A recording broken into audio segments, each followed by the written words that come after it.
Se a realidade não for fixa, mas uma interface dinâmica que responda ao nível do desenvolvimento do indivíduo, isso implicaria que cada pessoa vive num campo de possibilidades único e em constante ajuste. Isso também significaria que a realidade pode agir como um sistema de aprendizagem personalizado, onde cada avanço traz consigo um novo conjunto de desafios. E porquê é que eu penso também que é extremamente importante tocar neste assunto? Porque às vezes duas pessoas diferentes, fazendo a mesma prática, seja meditação, seja concentração, seja estudo, vão obter respostas completamente diferentes. E uma pode achar que aquela é a resposta, e de facto obtém respostas com aquela ferramenta e vê resultados, e outra pode estar um grande nível de tempo a praticar aquilo e não ver qualquer tipo de resposta. Isso pode acontecer porquê? Porque pode já estar num nível diferente. Pode estar num nível de energia superior ou se calhar até num nível inferior. A questão é, há ferramentas certas para atingir resultados específicos. Então, nem sempre a mesma ferramenta funcionaria para qualquer tipo de situação e de indivíduo, porque lá está, teriam estados de aprendizagem diferentes. E aqui, quando falo de aprendizagem, estou a falar aprendizagem ao nível da consciência, aprender a desenvolver a consciência. Implicação nos sonhos e na consciência. No caso do sonho lúcido, pode ser que o despertar da consciência dentro do sonho obedeça a ciclos, onde a mente encontra resistências naturais para evitar uma exposição prematura a certas camadas mais profundas da realidade. No caso da meditação, o que antes era um estado fácil pode tornar-se raro porque a estrutura do treino muda. O foco passa a ser a qualidade da experiência e não a frequência das ocorrências. Isso sugere um modelo de permissão condicional, onde o acesso a certos estados depende de uma compreensão mais refinada.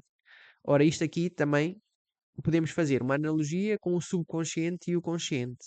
Dizem que o subconsciente detém uma quantidade de informação avassaladora. Pensem que vocês teriam mais do que 95% o subconsciente, enquanto o consciente seria uma pequenina parte de toda a informação que vocês trabalham no dia a dia. No entanto, é esse subconsciente que seleciona as experiências para o consciente analisar e experienciar. Pelo que esta permissão condicional no caso dos sonhos lúcidos, esta permissão condicional, o que é que vai fazer? Vai escolher as experiências melhores e mais profundas, com mais qualidade, para aquele ponto de desenvolvimento da consciência daquele indivíduo e não tentar trazer-nos mais experiências. Portanto, eu penso que isto aqui ajuda a perceber melhor a dinâmica da realidade. Ou seja, seria mais comum vermos experiências mais precisas o ponto em que estamos e mais profundas, com mais qualidade, do que mais experiências que não nos dizem nada. E esta análise leva também a uma pergunta interessante: se existe um limite fixo para cada indivíduo ou se a adaptação continua indefinidamente, isto é, se existe um patamar para o desenvolvimento da consciência ou se seria possível desenvolvê-la indefinidamente até um infinito, digamos assim.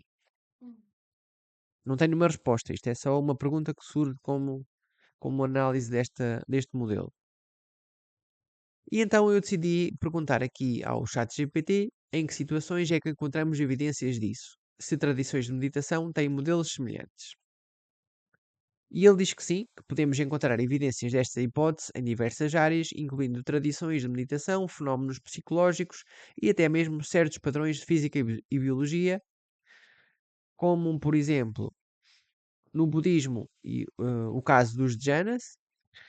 No budismo Theravada, estados meditativos chamados de jhana são acessíveis no início, mas tornam-se mais subtis e difíceis de manter com o tempo.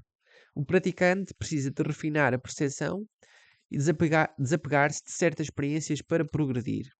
A experiência inicial pode ser intensa e cheia de fenómenos, luz, êxtase, insights profundos, mas com o tempo esses fenómenos desaparecem para dar lugar a um estado mais puro de atenção e equanimidade.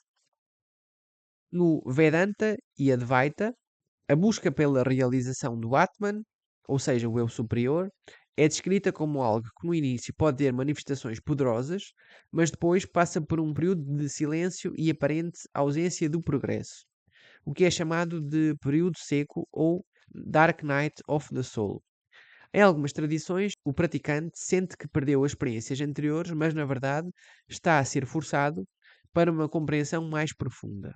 Acho que esta ponderação é mesmo muito importante o que estás a fazer, porque muitas vezes podemos pensar que a evolução é uma linha reta sempre a subir, Uhum, mas ao analisar bem percebemos que não, e pode às vezes parecer que estamos estagnados e ter uhum, essa sensação de frustração, mas ao analisar como tu estás a analisar, dá para entender melhor estas fases de platô em que no fundo estás numa espécie de consolidação e ganho de algo mais, mas que não se vê. uhum.